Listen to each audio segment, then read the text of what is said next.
বাঁধ তৈরির কাজ কতদূর কি এগোলো? মহারাজ, কাজ চলছে, আর 2-4 দিনের মধ্যেই বাঁধটা তৈরি হয়ে যাবে। সত্যি মহারাজ, বাঁধটা তৈরি হয়ে গেলে রাজ্যের সবার খুব উপকার হবে। হ্যাঁ গোপাল, নদী পারাপার করার জন্য প্রজারা এতদিন যে কষ্টটা করছে সেটা এবার আশা করি দূর হবে। মহারাজ, আমি বলছিলাম কি, এই এত সুন্দর একটা জিনিস আমাদের কৃষ্ণনগরে হচ্ছে, তা এটাকে তো সুন্দর করে উদ্বোধন করতে হবে নাকি?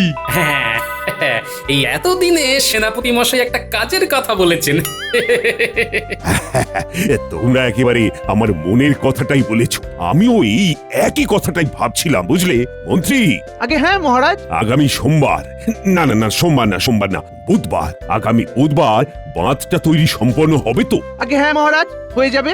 আচ্ছা বেশ, তুমি তাহলে ছটপট করে রাজ্যের সবাইকে নিয়ে একটা উদ্বোধনী অনুষ্ঠানের মাধ্যমে আমি বাঁধটা উদ্বোধন করব।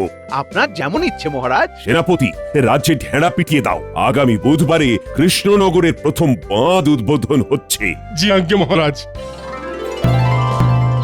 শুনুন শুনুন শুনুন, আগামী বুধবার মহারাজ কৃষ্ণচন্দ্রের তত্ত্বাবধানে নদী উপকূলে একটি সাঁকো উদ্বোধন হবে। আপনাদের সকলকে সেই উদ্বোধনী অনুষ্ঠানে উপস্থিত থাকার জন্য আমন্ত্রণ জানানো হচ্ছে।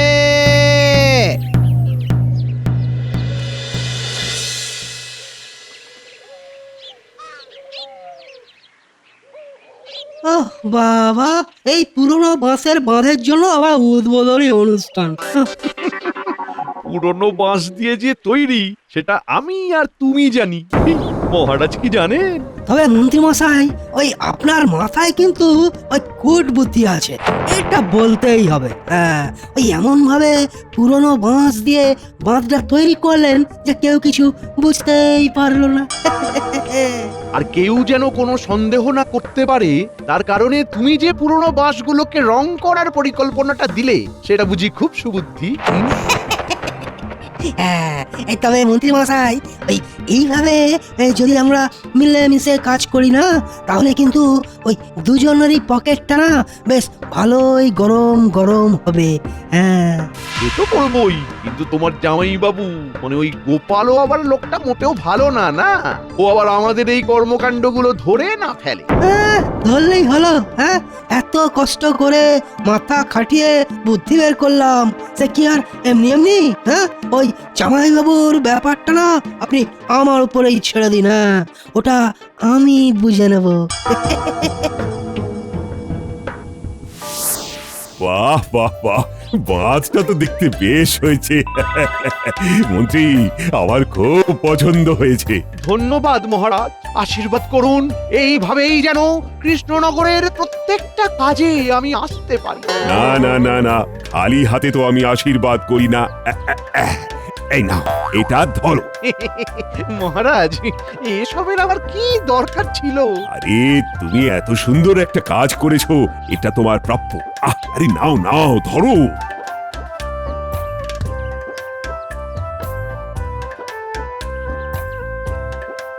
বাহ, বেশ মানিয়েছে তো, একটুখানি বড় হয়েছে। হ্যাঁ, তুমি শেখরার কাছ থেকে ঠিক করে এনো। আজ্ঞে মহারাজ। উড়ি উড়ি উড়ি উড়ি, আমার তো দেখছি কপাল খুলে গেছে। এত দামি আংটি উপহার, আমার যে কি আনন্দ হচ্ছে। উড়ি উড়ি। কাজ করার সময় ওই আমরা দুজন, আর উপহারের সময় শুধু মন্ত্রী মশাই। ধর চাই, কিছু ভালো লাগে না। মন্ত্রীর মুখে যেন হাসি আর ধরে না। না জানি এই বাঁধটা করতে গিয়ে মহারাজের থেকে কত অর্থ নিজের পকেটে পড়েছে। নিন মহারাজ, এই নারকেলটা ধরুন, এটা ফাটিয়ে এই বাঁধের শুভ উদ্বোধন করুন। হ্যাঁ হ্যাঁ হ্যাঁ, দাও দাও দাও।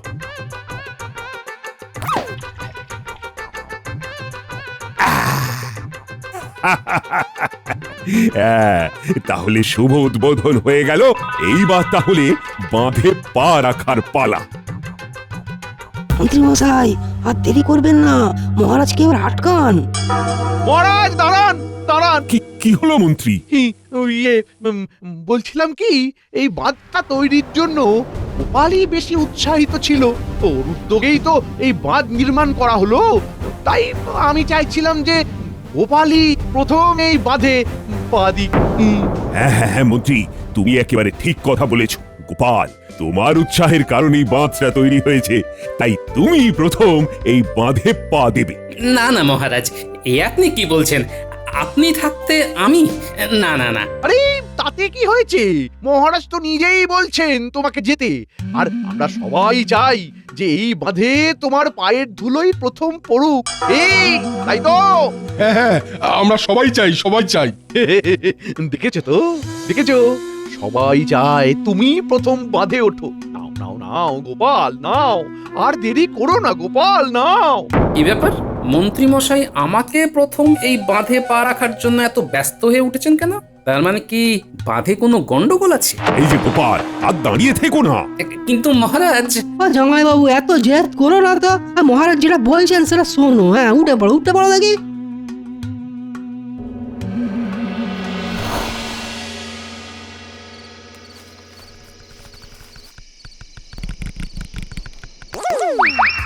এ কি গো শালক ভাই, এই যে এখনই প্যাচ প্যাচ করছে। কাল যখন সবাই এর মধ্যে উঠবে, এ কি আর আস্ত থাকবে? একেবারে হুড়মুড়িয়ে ভেঙে পড়বে না? ইস! আর তারপর মহারাজ আপনার মাথাটা ভেঙে একেবারে টুকরো টুকরো করে ফেলবে। হ্যাঁ, আমি ফাঁসলে তোমাকে কি ছেড়ে দেবো ভেবেছো? যা করেছি দুজন মিলে করেছি, যা হবার দুজনেরই হবে। হ্যাঁ। এই রে, এই মন্ত্রী তো দেখছি নিজে তো ডুববেই, আর তার সাথে ও আমাকে নিয়ে ডুববে। হ্যাঁ, বলছিলাম কি, এখন কি আর ওই হিংসি করার সময়? এখন না আমাদের এমন কিছু করতে হবে যাতে এই বাঁধটা যদি কালকে ভেঙেও পড়ে, দোষটা আমাদের কাঁধে এসে যেন না পড়ে। হ্যাঁ, নতুন বাঁধ ভেঙে পড়বে আর দোষ নাকি আমাদের কাঁধে পড়বে না? আপনি এত উতলা হচ্ছেন কেন মন্ত্রী মশাই? আমার কথাটা একটু শুনুন না মন দিয়ে। শুনুন, দেখুন, আমাদের হাতে আর মাত্র এক রাত সময়। এর মধ্যে আমরা বাঁধটা নিয়ে কিছুই করতে পারবো না। তবে যেটা পারবো সেটা হলো এই খেলাটাকে একটু ঘুরিয়ে দিতে। হ্যাঁ, খেলাটা ঘুরিয়ে দিতে মানে? এই এই এই আমি তো তোমার কথা কিছুই বুঝতে পারছি না। যা বলবে একটু খোলসা করে বলো দেখিনি।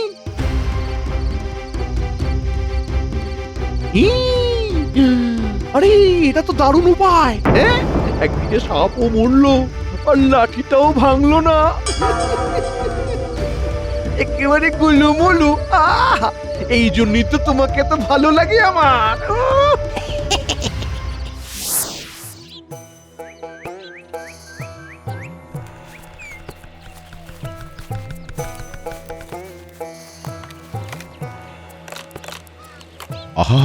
আস্তে আস্তে আস্তে।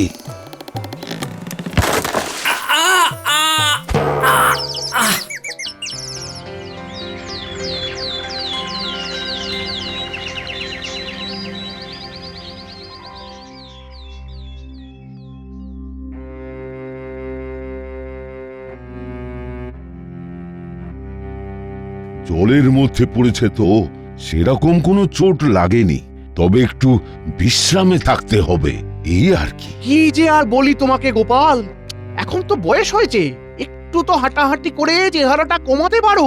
তার মানে তুমি বলতে চাইছো গোপালের ওজন বেশি আর তার জন্যই ওই বাঁধটা ভেঙে পড়েছে? তা নয় তো কি মহারাজ, নতুন বাঁধ এমনি এমনি তো আর ভেঙে পড়বে না।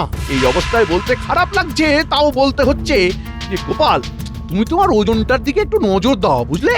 তোমার জন্য এত কষ্ট করে তৈরি একটা বাঁধ ভেঙে গেল, তোমার তো ক্ষতি হলোই, তার সাথে কত অর্থ নষ্ট হলো বলো তো। হ্যাঁ, আমি তো জামাইবাবুকে কতবার বলি ওজনটা একটু কমান, জামাইবাবু ওজনটা একটু কমান, কিন্তু জামাইবাবু তো আমার কোনো কথাই শুনছে না। হ্যাঁ, এসব আপনি কি বলছেন মন্ত্রী মশাই? আমার ওজনে ওই বাঁধটা ভেঙেছে, এটার কোনো যুক্তি হলো? জামাইবাবু আপনি আর এখন বেশি কথা বলবেন না। মহারাজকে দেখে মনে হচ্ছে মহারাজ কিন্তু আপনার উপর খুব রেগে আছেন। হ্যাঁ গোপাল, তুমি যে আমার ক্ষতিটা করলে তাতে আমি তোমার মুখটাও দেখতে চাই না। মহারাজ, এই অবস্থায় তোমাকে আর বেশি কথা বলছি না, শুধু একটা কথাই বলবো, রাজবাড়ির ত্রিসীমানায় তোমাকে যেন না দেখি। মহারাজ, মহারাজ, এতদিনে ঈশ্বর আমার মনের ইচ্ছে পূরণ করেছে, মনে হচ্ছে আনন্দে ধেই ধেই করে নাচি। ওরে বাবারি, গোপাল যেভাবে তাকাচ্ছে মনে হচ্ছে আমাকে গিলে খাবে।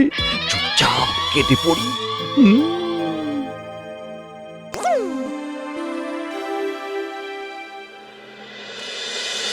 কি গিন্নি, এসব কি খেতে দিচ্ছ আমাকে? তোমার যেটা এখন খাওয়া দরকার সেটাই দিয়েছি, ঢেঁড়স সেদ্ধ আর ভাত। এখন থেকে তুমি এগুলোই খাবে। হ্যাঁ, ও, এখন কি তুমিও মনে করছো যে ওই বাতটা আমার জন্যই ভেঙেছে? আমাদের মনে করা বা না করায় কি আসে যায় বাবা জীবন? এই তো কিছুক্ষণ আগে গাঁ শুদ্ধ সমস্ত লোক বাড়ি বয়ে এসে আমাদের দুটো কথা শুনিয়ে গেল। অবশ্য তোমার এই মোটা চেহারার জন্য তাদের যে বাঁধ ভেঙেছে তারা কি আর ছাড়ে? তারা তো এখন কথা শোনাবেই। দুঃখের কথা আর কি বলবো মা, সবই আমার কপাল। কপাল কতবার বলেছি খাওয়া দাওয়া করবে, একটু রয়ে শয়ে করো, একটু রয়ে শয়ে করো। কে শোনে কার কথা? কাঁদিস না মা, কাঁদিস না।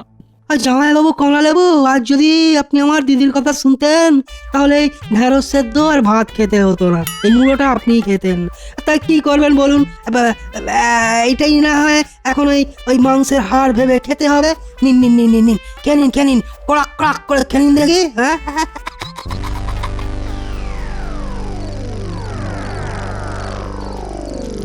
তবে যাই বলুন মন্ত্রী মশাই, জামাইবাবু কিন্তু এবার ভালো জব্দ হয়েছে, বেশ হয়েছে। বেশ হয়েছে, আমার তো দারুণ আনন্দ হয়েছে একেবারে। মানে তোমার জামাই বাবুকে জব্দ তো করলাম, কিন্তু পাল্টা জব্দ যে আমাদের হতে হবে না তার কোনো ঠিক আছে? তার মানে মানেটা খুবই সহজ। তোমার জামাই বাবু মানে আমাদের টেকো গোপাল ব্যাপারটা তো সহজে মেনে নেবে না। ও হলো একটা কেউটে। ছবল তো দেবে। তাহলে কি করবেন? পুরো ব্যাপারটাকে ধামাচাপা দিতে হবে, বুঝলে? ধামাচাপা। হ্যাঁ, আমার মাথায় একটা উপায় এসেছে।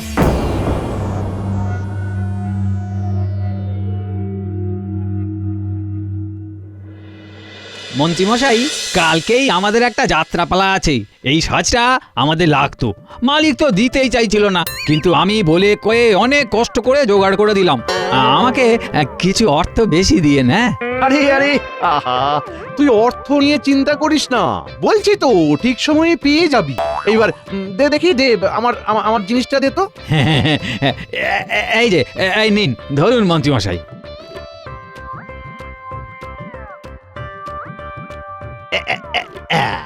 ওরে বাবা, এ তো একেবারে সত্যি সত্যি ভাল্লুক লাগছে।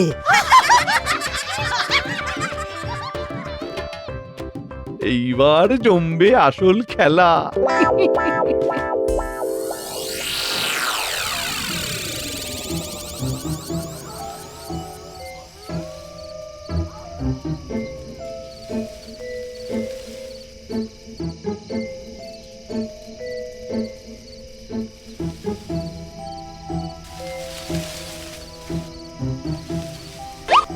ওরে বাবারে, এটি বাবালে বাবা, এই কত বড় ভাল্লুক রে!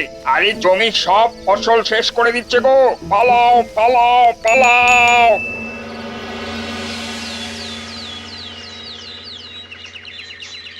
কি বলছো তোমরা? ভাল্লুক? ও বাবা গো, ভাল্লুক! এই রাজ্যে ভাল্লুক এসেছে? সে কি? হ্যাঁ মহারাজ, এই ভাল্লুক সব শেষ করে দিয়েছে, সব। আপনি কিছু একটা করুন মহারাজ, আপনি কিছু একটা করুন। মহারাজ, আমরা কেউ ভয়ে জমিতে যেতে পারছি না। চাষবাস যদি বন্ধ হয়ে যায় তাহলে আমরা খাবো কি মহারাজ? ঠিক আছে ঠিক আছে, তোমরা কান্নাকাটি করো না। আমি দেখছি কি করা যায়। সেনাপতি, ওই ভাল্লুকটাকে আজই বন্দি করার ব্যবস্থা করো। মানে মহারাজ, আমি? হ্যাঁ তুমি। কেন, কি হয়েছে? না মানে ভাল্লুক। মহারাজ একটু সেনাপতির অবস্থাটা বুঝুন। একটা মানুষ কি কখনো ভাল্লুকের সাথে লড়াই করতে পারে? হ্যাঁ মহারাজ, আপনি একটা মানুষের সাথে আমাকে লড়াই করতে বলুন, আমি লড়াই করে নেব, কিন্তু তাই বলে একটা ভাল্লুকের সাথে লড়াই করা আমার পক্ষে সম্ভব নয় মহারাজ। আমাকে ক্ষমা করবেন মহারাজ। হ্যাঁ সেনাপতি, আমি তোমার মনের পরিস্থিতি বুঝতে পারছি। মহারাজ, সেনাপতি তো ঠিক কথাই বলছে। ভাল্লুক কি আর যেই সেই জন্তু? একবার কাউকে যদি বাগে পায় তাহলে আর রক্ষে থাকবে না। ও, তাহলে তোমরা কেউ যাবে না? ঠিক আছে, তোমরা যখন কেউ যাবেই না, তখন আমি একাই আজ রাতে যাব। কি বলছেন মহারাজ? আপনি যাবেন? হ্যাঁ মন্ত্রী, তোমরা ভয় পেয়ে পিছিয়ে পড়তে পারো, কিন্তু আমি তো এই রাজ্যের রাজা, তাই আমাকে পিছিয়ে পড়লে তো চলবে না। আমাকে তো আমার রাজ্যবাসীর বিপদে তাদের পাশে দাঁড়াতেই হবে, তাই আমিই যাব।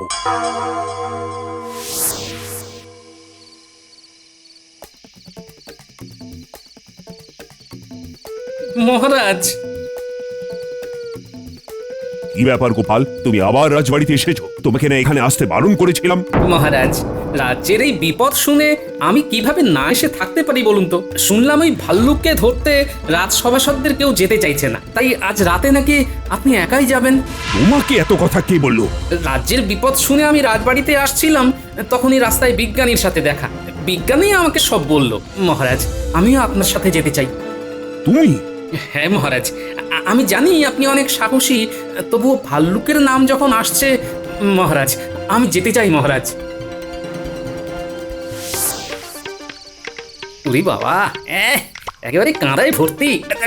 সাবধানে সাবধানে মহারাজ, সামনে কাঁদা আছে। হ্যাঁ হ্যাঁ, আমি যাচ্ছি, তুমি চলো। কোথায়?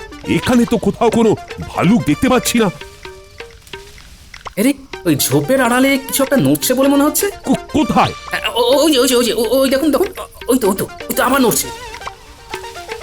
মহারাজ, আসুন তো একবার। মহারাজ, ওই দেখুন, ভাল্লুক ভাল্লুক। গোপাল, তুমি জালটা বের করো, ওটাকে এক্ষুনি বন্দি করতে হবে। এই রে, এই তো দেখছি মহারাজ গোপালকে নিয়ে চলে এসেছে। এবার যদি আমাকে বন্দি করে ফেলে, ওরে বাবা, তাহলে তো আমি ধরা পড়ে যাব। না না না না না, আমাকে এক্ষুনি পালাতে হবে, এক্ষুনি। গোপাল, গোপাল, ভাল্লুকটা পালিয়ে যাচ্ছে। আরে ধরো ধরো, ওটাকে ধরো। কি ব্যাপার? ভাল্লুক মানুষ দেখে ভয় পেয়ে দৌড়চ্ছে। মানুষের পায়ের ছাপ, তার মানে এটা কোনো মানুষ। আরে, এটা তো মন্ত্রী মশাইকে দেওয়া মহারাজের সেই আংটি। মন্ত্রী মশাই, মহারাজ!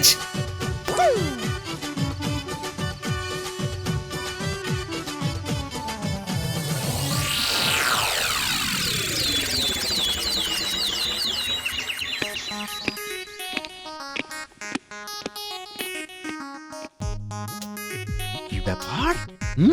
এই টিকোটা হঠাৎ আজকে রাজসভাতে কেন? মহারাজ, গোপাল রাজসভাতে এসেছে? আপনি তো ওকে আসতে না করেছিলেন। হ্যাঁ করেছিলাম, কিন্তু গোপাল ছাড়া রাজসভাটা ঠিক জমে না, তাই যা হয়েছে হয়েছে। সবটা ভুলে গিয়ে গোপালকে আবার রাজসভাতে আমি আমন্ত্রণ জানালাম। আপনার রাজসভা, এখানে আপনার ইচ্ছাই শেষ কথা। কিন্তু রাজ্যবাসীরা গোপালের ওপর যেভাবে রেগে আছে, তাতে কি ওরা গোপালকে রাজসভাতে মেনে নেবে? নেবে নেবে। আরে গোপাল রাজ্যবাসীর জন্য যা করেছে, তারপর সবাই গোপালকে ক্ষমা করে দিতে বাধ্য। গোপাল আবার কি করেছে? কাল তো আমি গিয়েছিলাম ভাল্লুক ধরতে, কিন্তু আমি তো পারিনি।